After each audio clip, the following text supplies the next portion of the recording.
En 1998, le Kosovo déclarait son indépendance, provoquant l'ire de la Serbie et une nouvelle guerre de l'ex-Yougoslavie. De la guérilla, le Kosovo basculait dans la guerre en mars 1999. L'intervention de l'OTAN fut décisive pour les albanophones. Placé sous protectorat des Nations Unies en juin, le Kosovo a depuis été reconnu par plus d'une centaine de nations, mais pas par la Serbie. Pristina et Belgrade ont des relations tendues. Mais à présent, la perspective de l'adhésion à l'Union européenne en tête, Serbes et Kosovars vont tenter de surmonter leurs divergences. Une proposition d'échange de territoire est sur la table. Les deux parties ont des positions et des attentes contradictoires. Aujourd'hui, nous allons voir à quel point elles peuvent se rapprocher. Cette idée d'un échange de territoire ne peut fonctionner que si elle inclut une paix plus globale.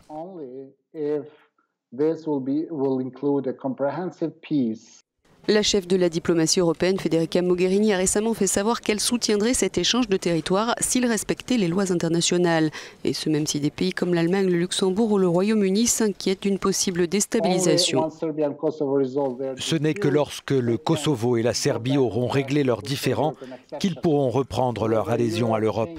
Avec l'évolution rapide de l'Europe, avec le Brexit, avec l'évolution rapide du contexte international, le Kosovo et la Serbie voient l'an prochain comme une chance de clore ce chapitre, leur conflit et d'aller de l'avant. C'est le chef du gouvernement du Kosovo, ancien membre de l'Učeka, qui présentera son plan d'échange de terres au président serbe pendant son séjour à Bruxelles. Belgrade dit chercher une solution pacifique.